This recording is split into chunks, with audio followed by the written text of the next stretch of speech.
Good evening. This is the regular meeting of the Oakley City Council. Tonight's meeting is called to order. It's 6:30 p.m. Will the clerk please call roll? Councilmember Shaw? Here. Councilmember Williams? Here. Vice Mayor Meadows? Here. Mayor Henderson? Here. And Councilmember Fuller is absent. Would everybody please stand and join me in the Pledge of Allegiance? I pledge allegiance to the flag of the United States of America and to the republic for which it stands, one nation, under God, indivisible, with liberty and justice for all.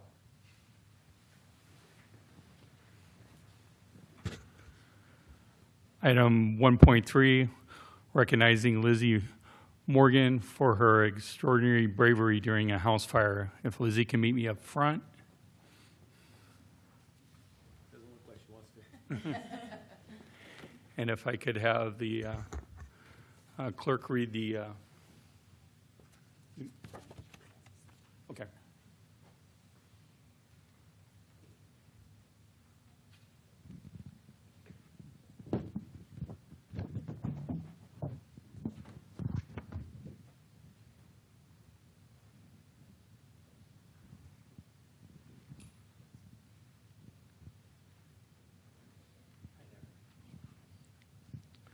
So tonight we're here to recognize you, Lizzie Morgan, for your amazing courage, bravery, and quick thinking.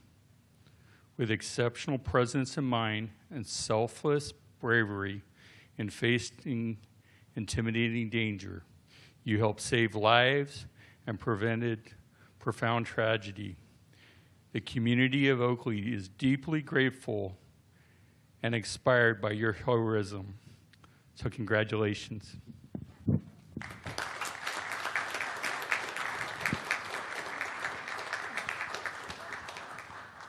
we get a quick picture? Thank you so much for coming. Come here. Mrs. I'm afraid of everybody.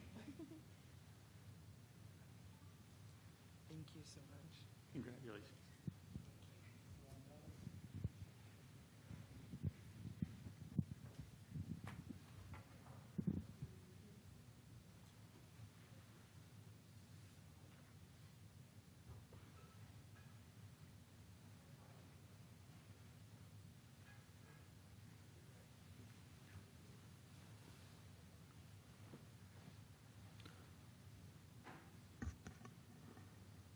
We'll move to item 4.1, proclamation recognizing Parks and Rec Month. And with that, we'll be receiving proclamations from Jesse De La Cruz, from Public Works Maintenance Manager, and Alicia O'Leary from Recreation and Event Coordinator. If you guys can meet me up front, please. Whereas Parks and Recreation is an integral part of communities throughout this country, including Oakley, and whereas Parks and Recreation promotes health and wellness, improving the physical and mental health of people who live near parks, and whereas Parks and Recreation promotes time spent in nature, which positively impacts mental health by increasing cognitive performance and well-being, and alleviating illnesses such as depression, attention deficit disorders, and Alzheimer's. And whereas Parks and Recreation encourages physical activities by providing space to promote active lifestyles, and whereas Parks and Recreation is a leading provider of healthy meals, nutrition services, and education, and whereas Park and Recreation programming and education activities are critical to childhood development, and whereas Parks and Recreation increases a community's economic prosperity through increased property values, expansion of the local tax base, increased tourism, the attraction and retention of businesses, and crime reduction, and whereas Parks and Recreation is fundamental to the environmental well-being of our community, and whereas Parks and Recreation is essential and adaptable infrastructure that makes our communities resilient in the face of natural disasters and climate change, and whereas our parks and natural recreation areas ensure the ecological beauty of our community, and provide a place for children and adults to connect with nature and recreate outdoors. And whereas the U.S. House of Representatives has designated July as Park and Recreation Month, and whereas Oakley recognizes the benefits derived from parks and recreation resources. Now therefore be it resolved that Hugh Henderson, Mayor of the City of Oakley, along with the members of the Oakley City Council, recognize July as Park and Recreation Month in the City of Oakley. And I'd just like to add to that, speaking for the council, you guys do an amazing job. A lot of it's behind the scene. Some of the things that we've seen with Studio 55 over this last year just has been amazing, and it has really brought the community together. And you can't drive through this community without seeing our parks look beautiful day in and day out. So we can't thank you enough, and please accept these proclamations on behalf of the council.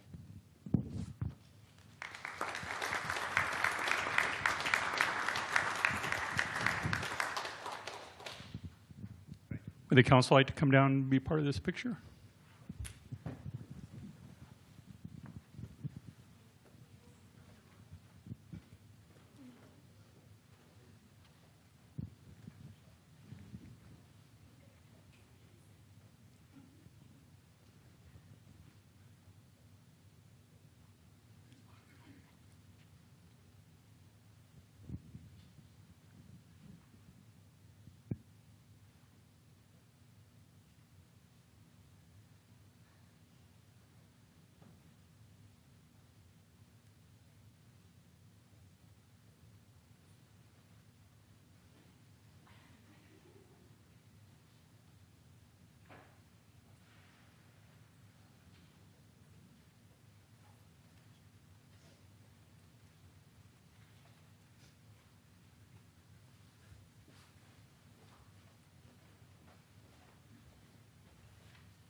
Item 1.5, our report from our library commission will be moved to another meeting and rescheduled.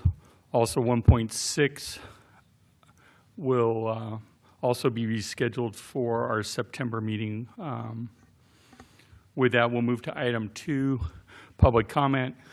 And before I start public comment, this is our first meeting where we're integrating the Zoom as part of the meeting, so everybody kind of bear with us a little bit as we work through this new technology and everything. We will receive public comment that are not on the agenda tonight. If you'd like to speak, speaker cards are in the lobby. Please fill out a blue speaker card and bring it to the clerk's office. As a reminder, it's 3 minutes for public comment. There's a light in front of my seat. It will turn yellow and then turn red when it's there.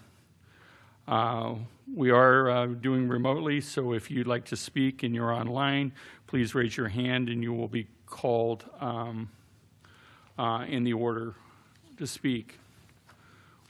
Well, the order we'll speak, we'll do in-person speakers first, then people that have submitted online that wish to speak, and then remote attendees. Our first speaker tonight will be Mr. William Carpenter.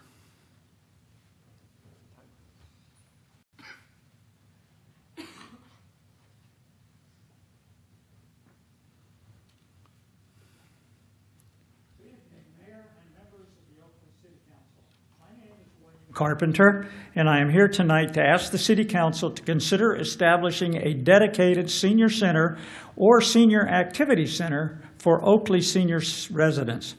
First, I want to acknowledge that Oakley does provide senior programming through Studio 55, and I appreciate those efforts. However, I believe Oakley's senior community deserves a level of support and recognition comparable to surrounding communities. When we look at cities in our area, including Antioch, Pittsburgh, Brentwood, Concord, Pleasanton, and even smaller communities, such as Rio Vista, we see that many have dedicated senior centers or senior activity centers. These facilities provide seniors with a permanent place to gather, socialize, participate in activities, attend classes, receive information, and build friendships. Oakley Studio 55 is different.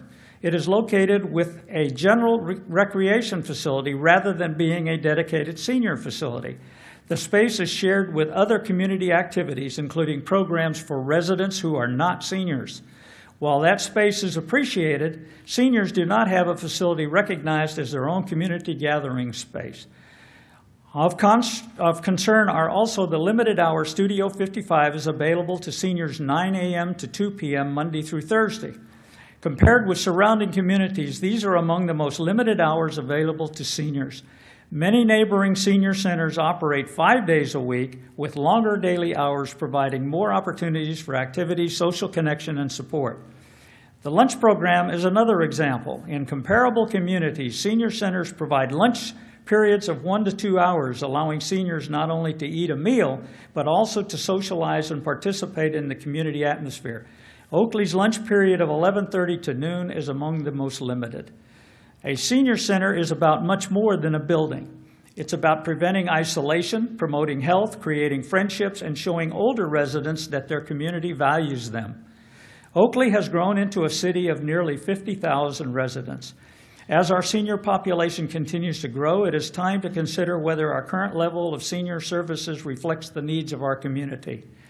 I respectfully ask that the City Council study this creation of a dedicated senior center or senior activity center with expanded hours, a consistent 5-day schedule, and programs that provide Oakley seniors with the same level of community support available in many neighboring cities. Thank you for your time and consideration. That was my only public speaker card. Online, we did have 2 people wishing to speak. Eric Cortez.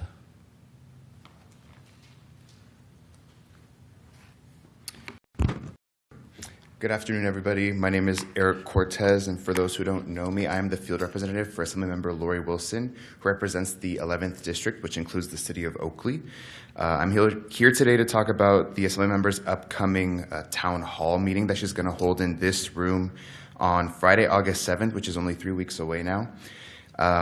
It'll be held from 10 a.m. to 5 p.m. Most of you know this, but I just also wanted to make sure that for the sake of the public and everybody aware, the way that it's structured will be pretty similar to the event that she had here last year, which is where for the first half of the day, she's going to be giving a presentation, most likely generally on her legislative priorities, what we've been up to in the last year. And that might also include a presentation from a state agency, particularly the Water Board, who I've been coordinating with for a couple months now. We should have a definite response about their attendance by the 20th, I believe. And the second half of the day will be reserved for one-on-one appointments with the assembly member. That's open to the public, but also to elected officials. So if you all would like one of those appointments, we do encourage you to reach out as soon as possible because they're already filling up, and our scheduler has to work swiftly to kind of coordinate everybody, especially because, as you all know, as electeds, a lot of our electeds have very tight timelines usually to fill in as well. We also do feed everybody at these. We're planning to cater from Mr. Pickle Sandwich Shop, which I believe is across the street. So if you do plan to attend, we ask that you RSVP for that reason as well, even if you're not booking a one-on-one appointment. And I believe that is all the information I have for you. I just wanted to flag that for everybody and also make it aware to the public. It's open to everybody, especially if you live in Oakley. We're also pushing this out to our residents that live in Knightson, Byron, Bethel Island, Jersey Island, and Discovery Bay. So we want to make sure we get everybody covered on our side of Contra Costa County. And I also brought more flyers. I know I'm probably inundating you all with flyers, but I'll leave some outside in case you all or any member of the public wants this, because it also includes, it should include, if not a QR code, the link to RSVP, as well as more information to reach our office directly.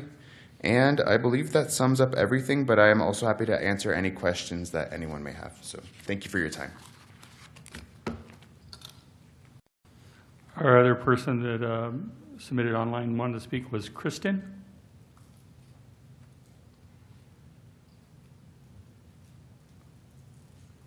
Okay, not seeing that, we'll move to, Madam Clerk, do we have anybody online that wishes to make public comment? Yes, Mayor, there is one attendee with their hand raised, Mike Katz-LeCabe. I will let you into the meeting now. Please accept the invite, and you'll have 3 minutes for your comment.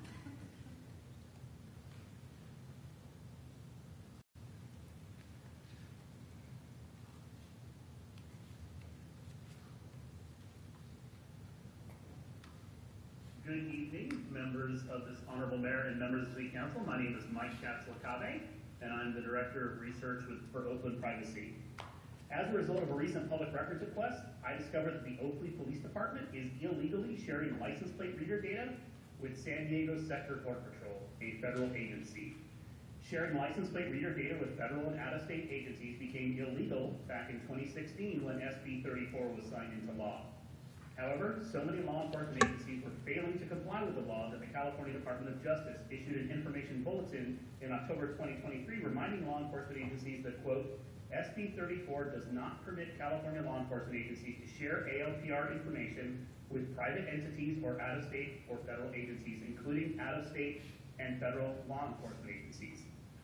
Section 430.6C of the Oakley Police Department policies states, quote, ALPR systems should be audited or should be conducted on a regular basis. This is also a requirement under SB 34. At least one vendor of such systems has recommended that audits be conducted monthly. However, it appears that either audits are not being conducted as required, or the audits are not thorough enough to check whether the police department is complying with California state law. Not only is it disappointing that the agency tasked with enforcing the law is itself failing to follow the law, its actions potentially have endangered the residents, visitors, neighbors, and families of Oakley. I look forward to this violation of state law being quickly addressed and a transparent investigation into how this happened, how long this has been occurring, and accountability for those responsible, including a plan for how it be prevented in the future. Thank you for your time and consideration.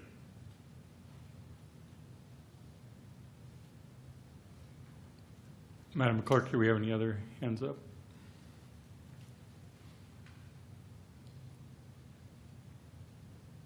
There are no other hands raised for this item, Mayor. With that, we'll close public comment and move to item 3, council members' comments. Seeing none, we'll move to item 4, consent calendar. Any public comments? Do we have any public comments for the consent calendar online? There are no hands raised for this item. Okay, with that, I accept a motion. I move approval. I'll second. So we have a first and a second. Call for a roll call vote. Councilmember Shaw? Yes. Councilmember Williams? Yes. Vice Mayor Meadows? Yes. Mayor Henderson? Yes. The motion carries 4-0. Moving on to item 5, public hearings. 5.1, this is a continuance from our June 9th meeting, a public hearing considering the confirmation of the assessment ordering of the levy and collection for the annual assessment for 26-27, the City of Oakley Streets and Landscaping Assessment District 1. And with that, we'll have our Public Works Director, Billy Lee, present. Good evening, Mayor Henderson, Vice Mayor Aaron Meadows, and council members and members of the public. My name is Billy Lee Sang-Shalern. I'm the Public Works and Engineering Public Works Director, City Engineer for the City of Oakley.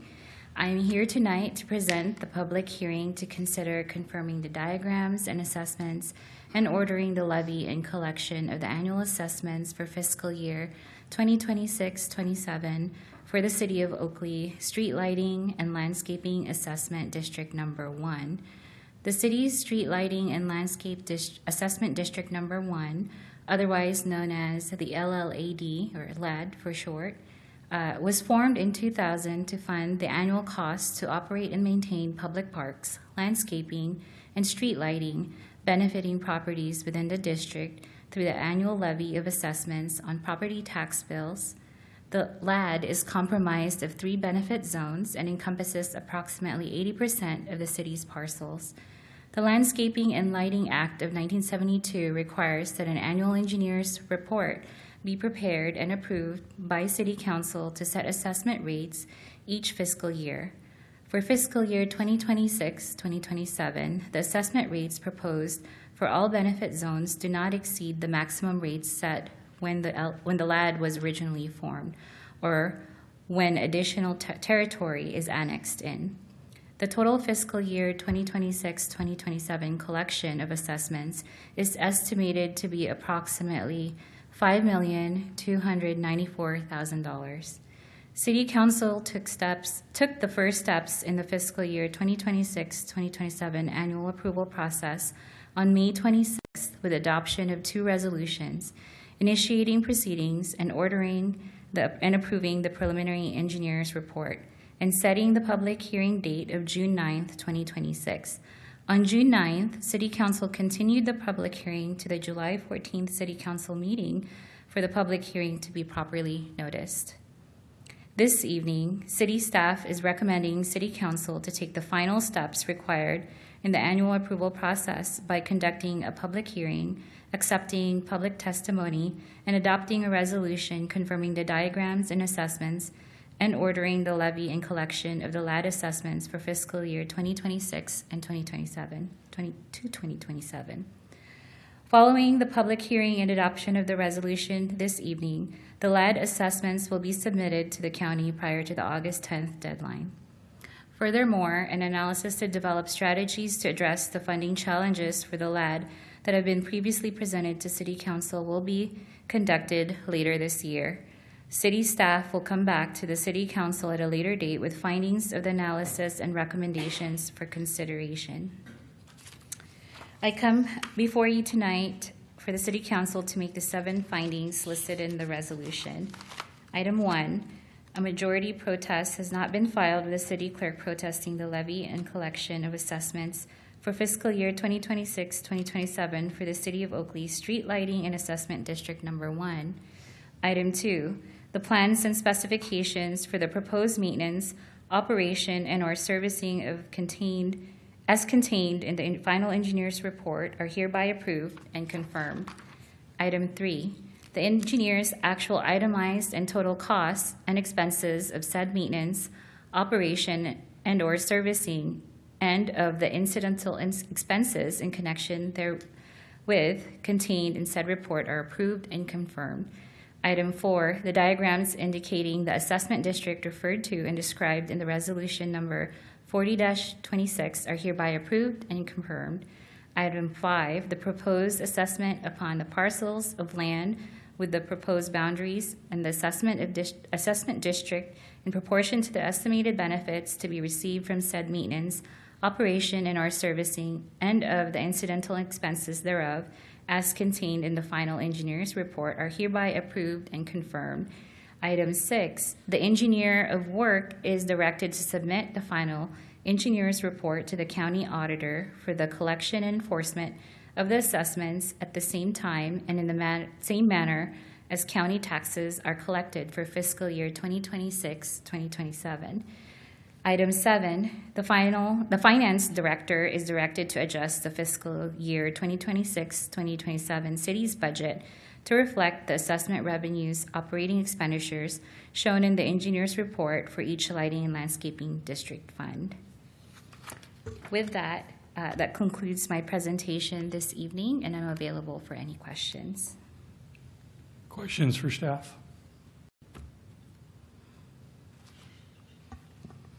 So we'll go ahead and open the public hearing and receive public testimony.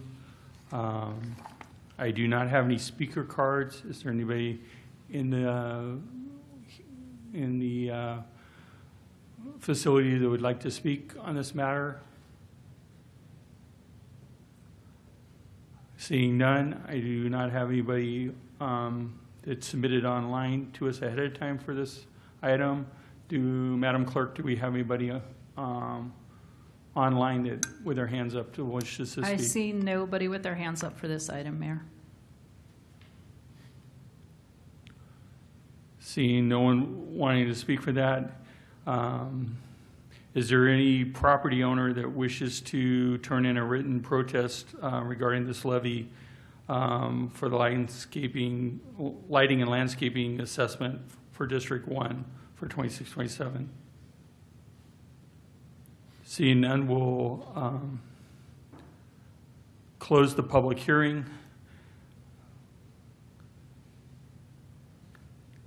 Madam Clerk, is there a majority protest levy on this assessment? There were no written protests submitted. Therefore, I declare there is no majority protest and proceedings may continue. So we'll bring it back to council for deliberation or a motion. I move approval of item 5.1. Second. So we have a first and a second. We'll call for a roll call vote. Councilmember Shaw, Yes. Councilmember Williams, Yes. Vice Mayor Meadows, Yes. Mayor Henderson. Yes. The motion carries 4-0. Thank you.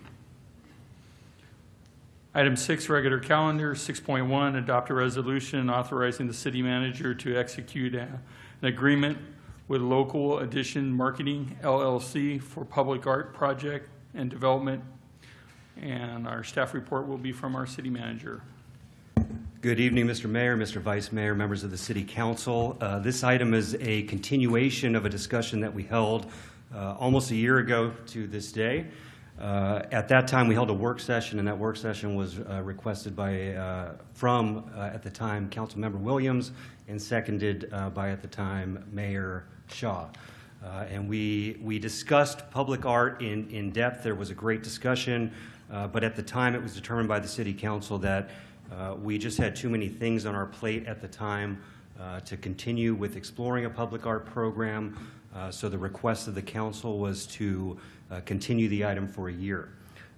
During that time and shortly after that meeting, we were introduced to Tari and Sage Loring, who were in the audience, and they have assisted municipalities with public art programs all over the state.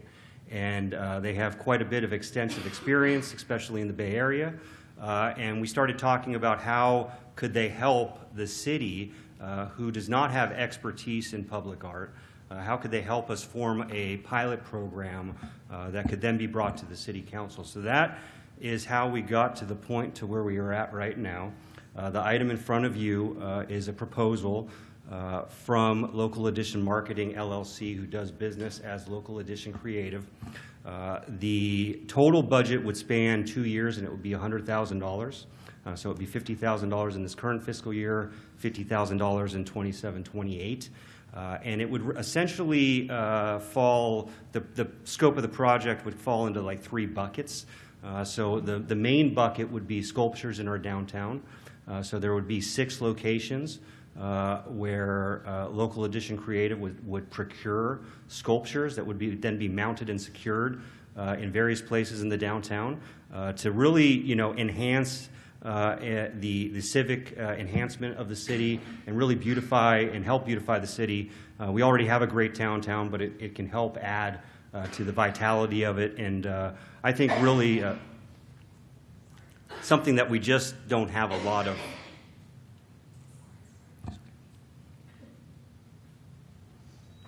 Something that we just don't have a lot of in the city right now. The scope of work and the attached to the staff report does describe the few pieces of art that we have in the downtown, mainly the Heron sculpture at 2nd Street and the Yumi Wee Oakley sculpture that's across the street at Oakley Plaza.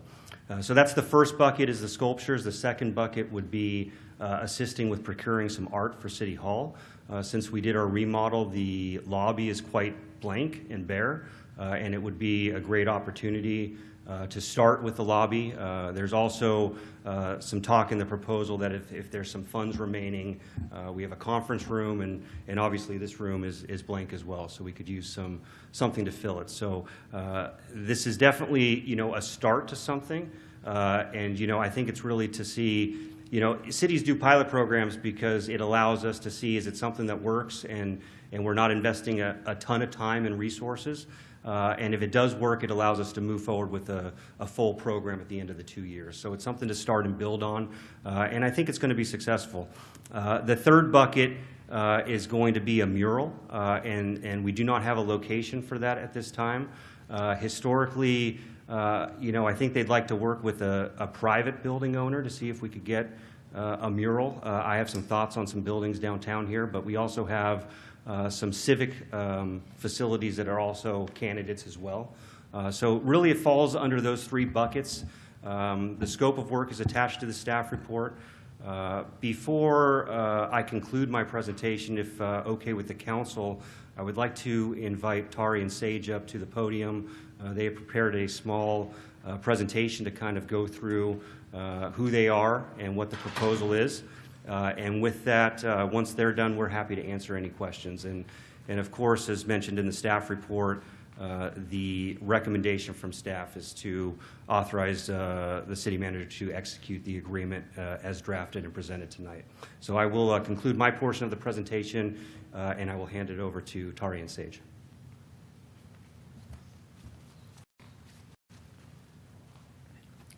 Good evening, and thank you, Joshua. I think he promoted us very well. I'm just going to sit back and let him sing our praises, but we really appreciate being here. And as was mentioned, the city of Oakley is very safe, it's very clean, but it's missing some identity and character building. And every vibrant city has that in the form of public art. And I'd like to just mention that this is by no means a decoration. This is civic infrastructure. And a lot of cities now, even cities like LA, large cities across the country, are going, hey, you know, public art, the impact now has been studied. It is like having libraries and parks. It's that vital and that important. Some of you may know that, some of you may not, but this is something that's out there for research. But we're very happy. We're Contra Costa County residents, and as Joshua mentioned, we do a lot of work in a lot of cities, and especially in our own neighborhood, which is Contra Costa County. So our mission is trying to build up the suburbs to be also cool as the cities are too. And the people that live here that are commuting, they want to come home and feel like, hey, I live in a very vibrant place as well. So we're excited to help with this process. I think Joshua mentioned a lot about us. There's nothing else to say here. We've been in business 10 years. Our background is in event marketing, project management, so we're very uniquely positioned to do this kind of stuff. We come from a very interesting place to develop public art. We are award-winning, which I never really care about awards until you win one. Then you're like, okay, okay, we'll accept it. So we, like again, I think Joshua mentioned, we have a lot of experience in a lot of different environments too. A lot of different counties and a lot of different cities, big and small. We've made it our mission to really want to focus on the smaller suburbs. It became a place that we go, hey, we also live in a suburb, and we realized, I'll just quickly, when a lot of the creative community was getting priced out of Oakland and San Francisco, a lot of them were moving out to the suburbs. A lot of some of the best artists, we're talking sculptors and muralists and textile artists, were moving out to communities where they didn't feel like there was that presence there. So we wanted to kind of build up the creative community and overall build up the community as a whole using public art. Joshua mentioned this is the plan. I noticed Vice Mayor Meadows pointing back there for artwork. So this has all been brought up, and we'll figure this. We're very fiscally responsible how we're going to approach this. We're going to get you the biggest bang for the buck, and we know that these areas are important because it is a very nice, newly redone facility, but it is a little sterile with that, just like we're talking about outside. So we will concentrate on procuring art for this first year and planning the sculpture artists. We'll do a call for artists this first year, and then we're thinking that the spring would be the best time for installation, so not competing with anything else and something to really tout and let the community know about what's happening. The only thing I was going to add to that is that we do work very collaboratively with everyone. So this will be a partnership for us. So we'll handle everything turnkey, but we do look to city leadership and city partners to help curate and really select the final pieces that will be out there. So it is a collaborative effort for us in that part. Yeah, this is something that's done with you, not to you. Yes. But we're really good. So we really we understand place making and a sense of place that fits the identity pretty well. This is just the timetable up here that how we're going to go through it. I just mentioned we're going to do this first period will be called for artists. We will select focusing on the sculptures, and we'll work with the city with placement, putting out cement plinths in certain areas. We will focus on this downtown area right here.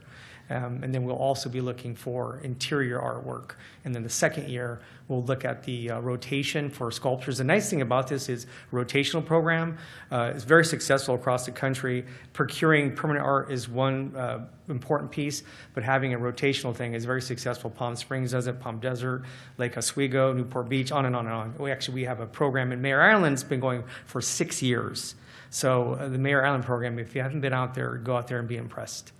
And then we'll do the mural that year as well. We'll figure out a place and the design.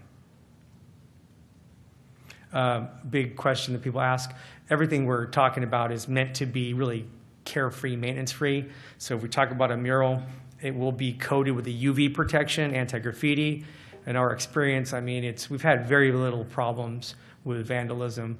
But like anything else, it just, over the years, if you would like to keep the mural up, recoat it in 5 years or so, depending on if it's facing south, what direction the UV, the sun gets it more.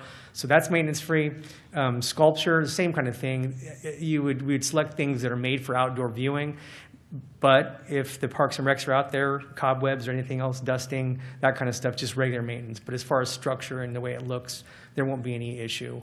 And obviously we'll address things if something happens, if any kind of damage happens, we'll talk about that later on, but no worries for you. Just a few examples of things we've done, and one of those is in Fairfield. One's actually in Pittsburgh, right down the road. Mayor Island, there's a few of our sculptures. The Pegasus up there is one of this year's big ones. And there's a beautiful mosaic that we put in Salvia Pacheco Square in Concord. So some of you hopefully have seen some of these, and now you know who's behind them. Okay. That's it. Thank you. Any questions? Any answers? Questions from council? Thank you. Not seeing any questions. Do we have any public comment? I have no cards up here. Anybody online? I see no raised hands for this item. Okay. Bring it back to the council.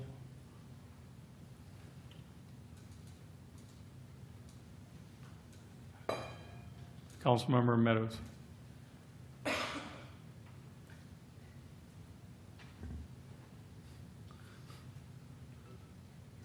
I know, new technology.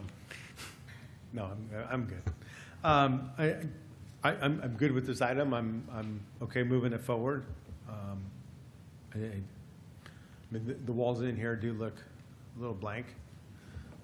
Hadn't thought of that until you kind of start talking, but there used to be something up there. So I'm good with moving it forward. Councilmember Williams. I obviously am super excited about this project. I think it's good because, they brought up a lot of the stuff about just the downtown vitality and neighborhood vitality, and I think it's important for people to feel, we obviously provide the homes, but are we really giving people a place where they can be proud of? So I'm really excited to just have things that get people excited about the beauty of where we live. So I'm really happy about this. So thank you for finding them. Thank you for being willing to work with us. I'm super excited about this. Councilmember Shaw. Also very excited. Hopefully you guys really get to do a lot of fun research on how amazing Oakley is and the Delta and all that stuff. So it's going to be really exciting to see what comes and how it enhances what is already super awesome here. So I do work in Pittsburgh, so I have seen that. So now I'm pretty excited to know where that came from. So, but yes, very excited to see this move forward. So I'll make a motion. Second. So we have a first and a second. Roll call vote, please. Councilmember Shaw? Yes. Councilmember Williams? Yes. Vice Mayor Meadows? Yes. Mayor Henderson? Yes. The motion carries 4-0. Item 7, reports. 7.1, city manager's report. Good evening again. I actually have several items to report on tonight, so I apologize for the length.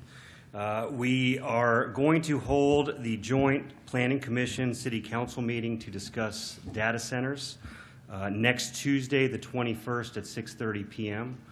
We plan to release the agenda with the staff report no later than this Friday of this week. We have one open Planning Commission seat. Applications are open actually yesterday, July 13th, through Thursday, August 20th at 5 p.m. is when the application period closes.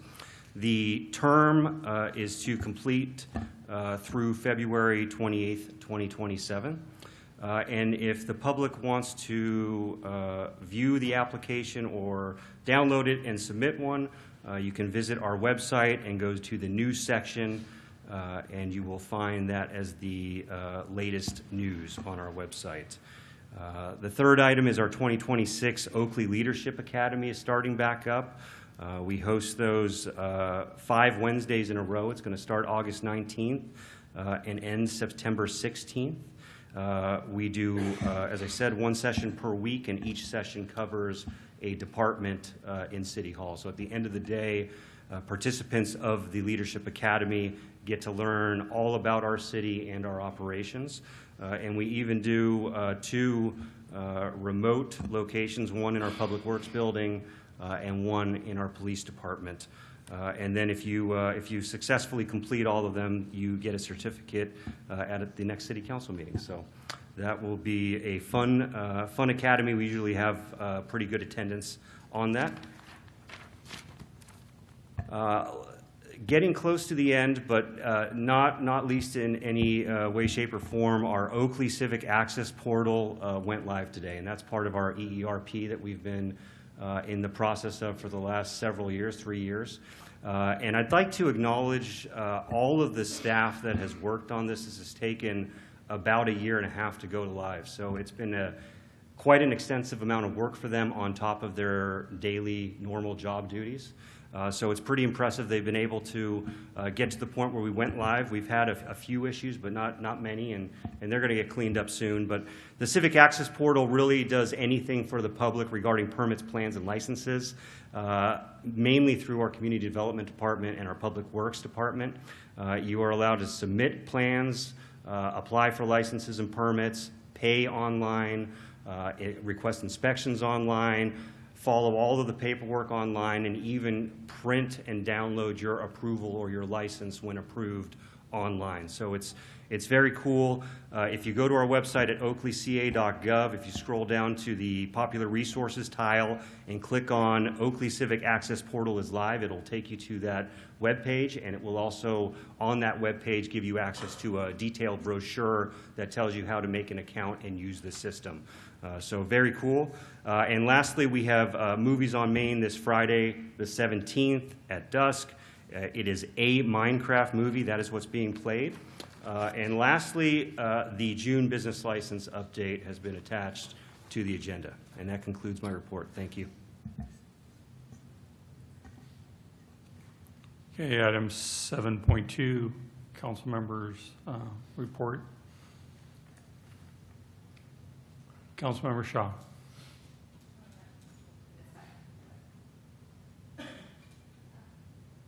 All right, well, I am, I guess, giving my report, and then Councilmember Williams and I have a little announcement to make about our PD and some of the cool things that they got. But on the 12th, I was at the Rocky's Chicken Ribbon Cutting, the 13th, the Juneteenth event, and then later that day, the Beer Isle's 2nd year birthday anniversary, call it what you want. The 18th was a Cal Cities East Bay Division Board meeting.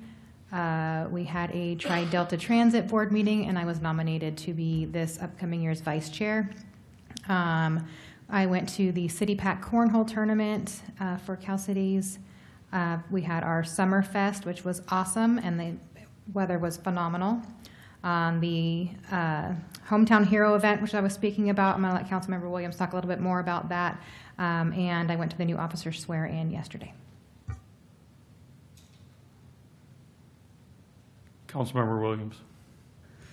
All right, we're going to save the hometown hero best part for last. I attended the Rockies chicken ribbon cutting. I also went to the ABAG meeting. It's our annual meeting. We did have a presentation from Libby Schaff on Bay Area Council, and she was just speaking on the importance of regionalism and local government versus state and federal. One of the things that was interesting is she was talking specifically about how many buildings are entitled currently in Oakland for housing, because I know we talk about that a lot. And that they can't pencil for the developers. So there is a lot of advocacy looking at California's fee structures. We do have a new president and vice president of ABAG, Susan Adams from Roanoke Park, and Wanda Williams, who is the Solano County supervisor.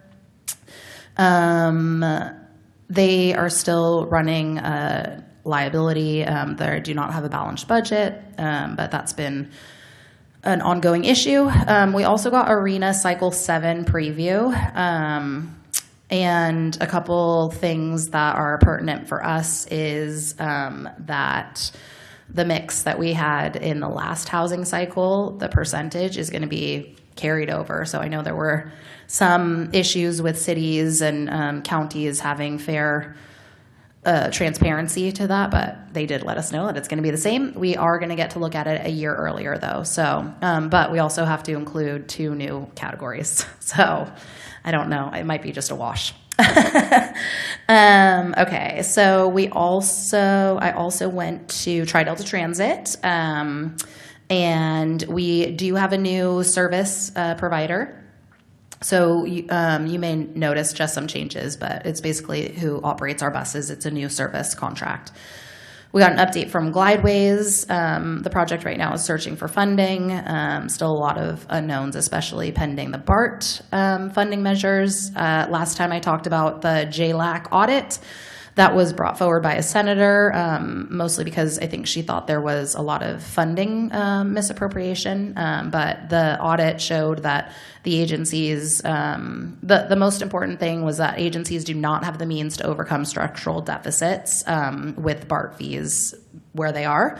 But Tri-Delta is uniquely positioned because we don't have pension obligations. And if we were to be consolidated, which is what the legislation was proposing, that would actually increase all of our obligations by 78%. So it would not be feasible. We did elect a new chair. So that is the Pittsburgh Mayor, Deon Adams, and our very own Shannon Shaw is now the vice chair. Also went to Summerfest. Amazing. I know every year I say that it's better and better, but this one was one of the best for sure. The weather cooperated and the staff just hits it out of the park. So we really appreciate that. Mayor's Conference. We had a presentation from CCTA. They were focusing on Measure J because that expires in 2034. And they talked about their vision, 3 visions: build a complete, reliable transit network, create people-first streets, and provide reliable freeway travel. As promised, as Council Member Shaw just alluded to, we also got to attend the Hometown Hero event, and that was really a special event that was honoring all of our first responders, and we got to present our own Oakley PD with several proclamations and awards, which I believe the police chief has. So I don't know if you wanted to come up and just say a couple words about that event. I know I put you on the spot, but... Yes. And I would also like to thank him for coming on his day off because there was a little bit of timing issues, so we appreciate him so much. Well, no, thank you for this opportunity. So the Hometown Heroes event, this was, I believe it to be the inaugural event. It was very cool to see how the community came together for the purpose of just saying thanks to first responders, not just law enforcement, but fire services and AMR services as well. I think we can all think back to just a few short years ago when first responder services were not held in very high regard, and so it was very easy to feel as if we were not supported. So to have that kind of event was quite special. And yes, we did get proclamations or certificates of appreciation maybe from Supervisor Dan Burgess's office, Congressman DeSaulnier's office, the office of Congressman Josh Hardner, and the office of California State Senator Christopher, I'm sorry. Yes, thank you, Cabalden. And Assembly Member Lori Wilson, who, of course, works very near and dear with us, very closely with us. So, again, thank you for this opportunity, and thank you for the notification. It was great to see you both there. Thank you.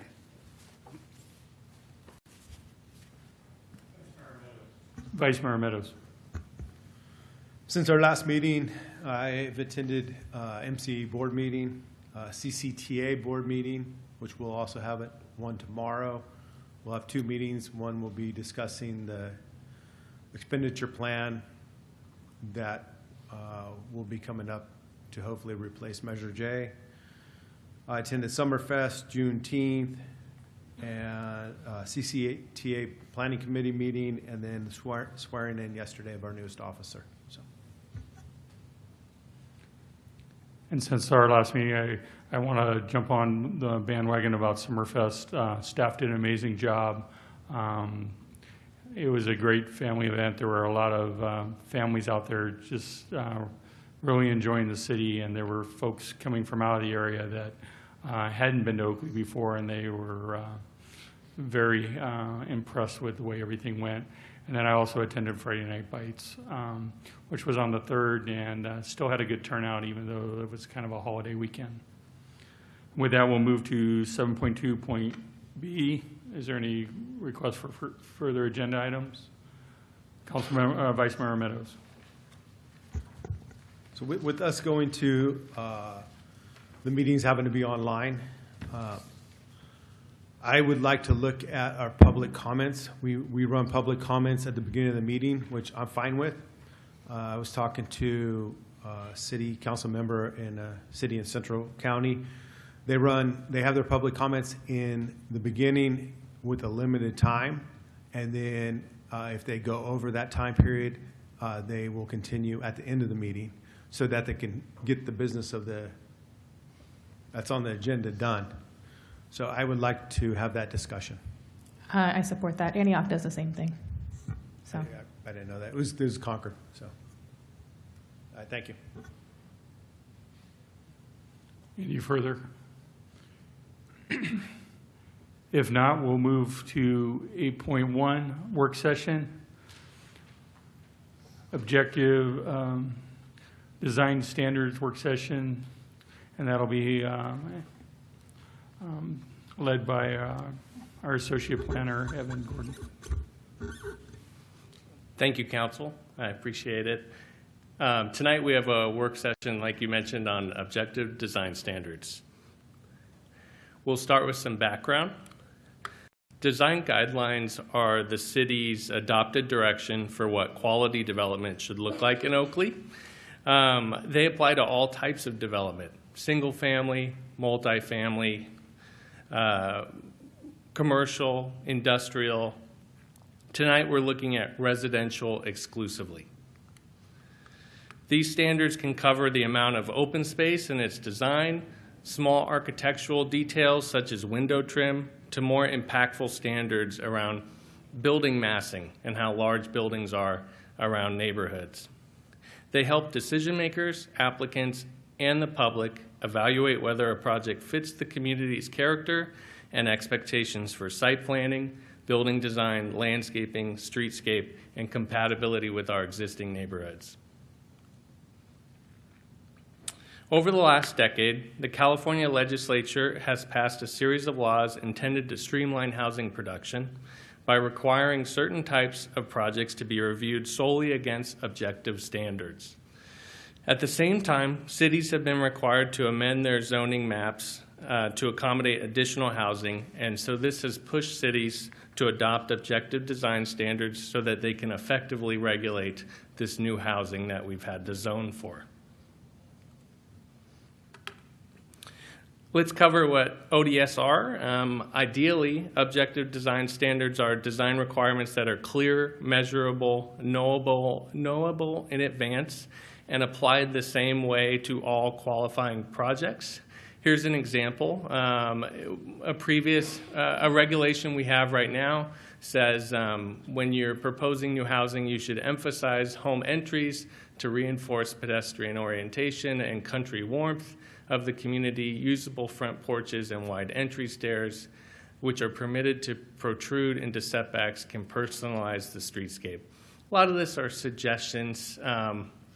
The way an entryway could meet this differs between people and reviewers, and it's hard to predict if you're an applicant for a housing project. To make it more objective, you might say primary building entries shall face the public street or publicly accessible walkway, something that most folks can follow. In Oakley, the design guidelines look like we have design guidelines in 2 illustrated manuals.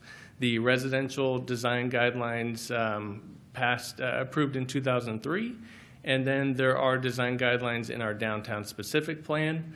The downtown specific plan is newer than the residential guidelines.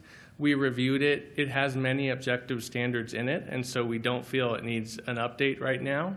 But the 2003 residential design guidelines, we feel that those should be strengthened to make sure new housing fits in with the city. Speaking of the city, why ODS in Oakley? As Oakley continues to grow, new housing may be proposed whether we have these standards in place or not. Objective design standards give us a tool to make sure that new housing fits in with our community and is nice to live in. Projects are well evaluated to our standards, housing is reviewed efficiently and consistently, and we meet the requirements of state law. Without adopted objective standards, the city has limited ability to shape the design of housing projects that qualify for streamlined review. These standards are how we ensure housing construction is aligned with our goals and values while still welcoming new Oakley residents. All right. For tonight, while we're working to draft these guidelines, we have some areas of focus that we want your feedback on. We want to see if we're on the right track. While we provide some draft guidelines to you, we're not expecting you to provide us with specific thoughts on each of the guidelines. Rather, staff would like to know what areas of the guidelines we should focus on and for you to provide us any topics you feel we may be missing.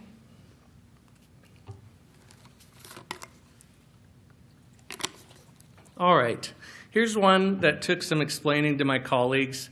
Our first area of focus is public safety.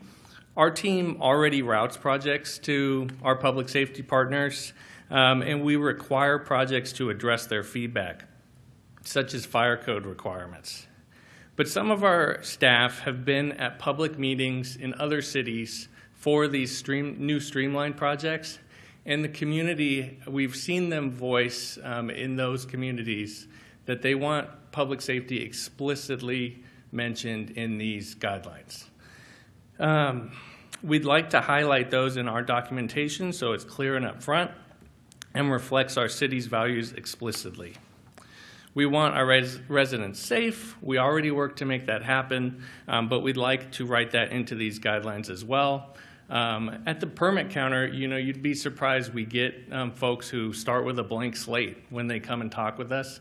And so we really want to point them towards our partners in public safety so that emergency services can get in and get out, and that's their first step they're looking at. Next is site design. We want new housing to be a nice place to live with good site design, open space, pedestrian pathways, and connections to other forms of getting around. We're also looking at the building envelopes. Rather than being overly prescriptive about every aspect of design, planning staff are focused on ensuring the building envelopes are appropriate within the surrounding area. We don't want to add guidelines that try to ensure, we want to add guidelines that try to ensure new structures don't dominate the surroundings, too tall next to existing single-family homes or something like that. And so perhaps lower heights in certain areas that are sensitive or step backs for upper stories. We want buildings that look good and hold up over time, but our standards need to be realistic about costs. If design requirements push project costs too high, housing does not get built, and that doesn't help anyone. We want to require articulation and facade variation without dictating every inch of a home's exterior. We want to focus on the elements that matter most to how a building looks and feels from the street or from other common areas. We're seeing in other cities, they might get so strict with their requirements and prescribe every inch, raising the cost of that housing. And so we're trying to strike a balance where we can still produce homes that folks can afford. All right, at our public outreach meeting, residents shared priorities that are shaping our approach as well. We heard we should build communities, not just housing. People want neighborhoods with shared spaces, not just rows of buildings. We heard that design should encourage interactions between neighbors. We also heard that we should allow creative freedom for architects. Standards should set the floor, not the ceiling. Prescriptive rules that force every project to look the same can work against good design. We're writing standards that set clear minimums while leaving room for architects to be creative and provide high-quality solutions. All right, in Oakley, as far as I remember, we have had a philosophy of not procrastinating on the most difficult part of the project. For this, it's it is the nitty-gritty details of how things are laid out, and so we've provided you with some draft chapters as attachments to this, just so you have that for reference of what these might look like. Attachment 1 covers multifamily and mixed-use residential standards, including site design, street connectivity, pedestrian pathways, building massing, and rooftop equipment. Attachment 2 covers single-family residential standards, including building form and massing and facade projections. And those are the drafts we have for you in the staff report. In terms of next steps, so for tonight, we're seeking your feedback on our overall focus and direction. We'd love to hear your thoughts. We'll then complete a draft of the regulations and provide those for public review before we take them to the Planning Commission and the City Council for potential approval. While we do want to strengthen our guidelines quickly and get quality regulations on the books, we're not great artists, so you could see us get the regulations approved so that we're protected, and then seek out a consultant to draft the actual illustrated manual. And so once more, here are our areas of focus. We're looking for feedback on if we're on the right track and if there's areas we missed. Thanks for your time, council members. I am happy to answer your questions and would appreciate your feedback. Thank you. Questions for staff?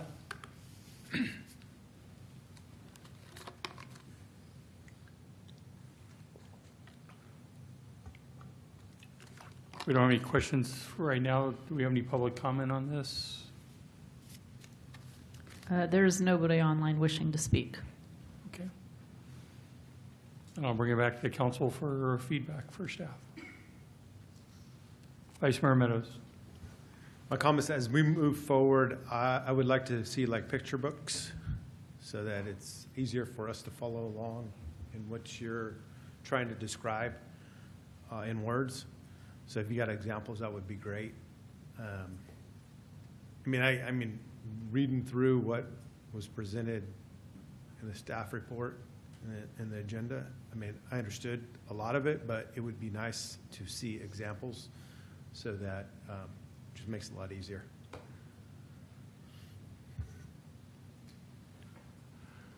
Councilmember Williams. Okay, I have kind of a lot. Shocker, I know. So I guess I have a couple questions because I want to know kind of what the reality of this. So like you gave the two examples, right? And I realize the first one is kind of wordy and stuff like that, but to me it also feels like who's benefiting from it? Like if we're just streamlining this and making it more bland, which the second design standard, the objective design standard seemed to me, are we concerned at all that developers are going to put things down to the bare minimum, and we're still not going to have anything affordable, and they're just making bigger margins? And if that's the case, for me, I mean, we have a jobs to housing imbalance. Do I want to make it so that they're getting better percentages if that's not going to improve our community? So I think I just have some concerns with that portion of it. Like, if we're doing this and we're just going to get very bland, especially when we had all of our conversations about, you know, public art and stuff like that. So that part concerns me a little bit. So I don't know how that could be incorporated in where we still have some of that stuff. And then I also, I don't know which of these portions it would actually go into, but I know with our commercial, we have, you know, pretty strict lighting standards. It doesn't seem like we necessarily have the same thing for residential.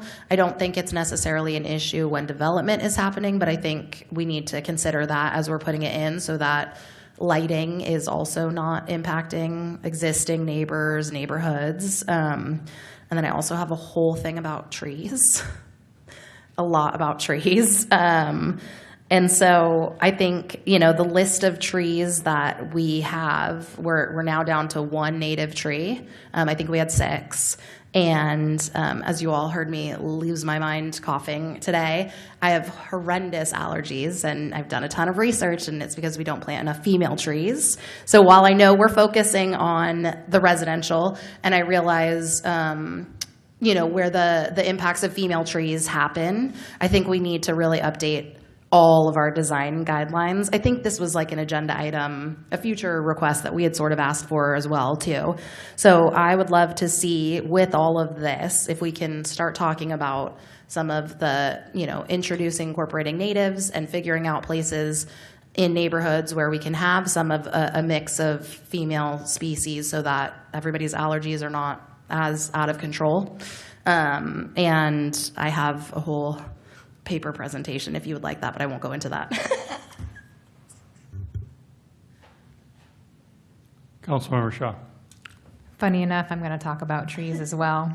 I had asked for the newest tree list because I wasn't aware of that there had been a change, so I appreciate that. But the concern was while I appreciate it being updated for some of the invasive species, it did take us down to 1 native. So I would love to really look at that and see what we can do. I know drought, you know, tolerant and all those things, but if we can increase that list, I would like to see that since we are opening this up. I would be interested in some sort of matrix on what was retained, modified, removed, added, and which of those were required. I would love to be able to see that from our 2003, you know, so we have, and I agree with illustrations as well. I think some people need to see that. But I think if we're making these changes, like, let's really make sure that, you know, we keep some of the stuff that we have in the first one, like, you know, not having garage dominant streets and just like really making sure that we have that appeal that Oakley has kind of come to know with these individual neighborhoods. And when we're going into a neighborhood, it's kind of got some sort of block that or different design on the ground that just shows that you're going into another neighborhood. I would love to just really I'm not concerned about the cost for the developer being more able to pencil. I'm concerned about these residents living here long term and being proud of their neighborhoods going forward. So I want to make sure we don't lose some of the stuff that's in the original plan. I think it's really important. We talk about community spaces, we talk about second story transitions, privacy, lighting, and I'm sure and I want to acknowledge this is still a work in progress. So I know a lot of the portions are still being worked on, but yeah, the neighborhood identity, the pedestrian connections, the walkability. You know, we have neighborhoods that have fought because of a project coming forward because they were promised some sort of, you know, walkable area, and that's a commercial versus residential, but it's the residentials that's complaining. It's the residents that are coming here making those demands. So I would really like to make sure that we be quite specific where we can be, but also I know you guys have to make some changes. So I would love to see the matrix of what's changing and compare it. And I think having the public safety component in it is very important. And I know projects now are going through the agencies for review and everything, but having that focused into the plan, I think, is an important step in there. Again, I agree with my colleagues that photos and illustrations on this stuff, so making it, you know, not in CityEase, so anybody can open up this and look at it and have the ability to understand what we're really looking for in there, because it's easy to, that if you're a designer or somebody that reviews these every day, to understand that, but the average person just opening this up is like, I don't know what this means, and unfortunately in the government, we're good for all that stuff, and trying to make this a user-friendly document, I think, is important. Councilmember Williams, did you have more? Your light's still on. Vice Mayor Meadows. Yeah, I'm good with what both Councilmember Shaw and Williams said. I think Councilmember Shaw was kind of saying, don't throw, just because it's 23 years old, don't throw it all out, because, and I don't think you guys are. You're just looking to update where it needs to be updated. So I'm good with all that. Did you get enough direction tonight from us? Yeah, thank you, Council. I appreciate it. Okay. With that, we'll move to item 9, closed session. Item 9.1 will be public employee performance evaluation pursuant to 954.5E, city manager. 9.2, conference with legal counsel, existing litigation pursuant to Government Code 54956.9, subsection D, subsection 1. ADI Oakley LLC, Summer Lakes Homes Association et al., and the City of Oakley Superior Court case 24076. And with that, we'll adjourn tonight. Thank you.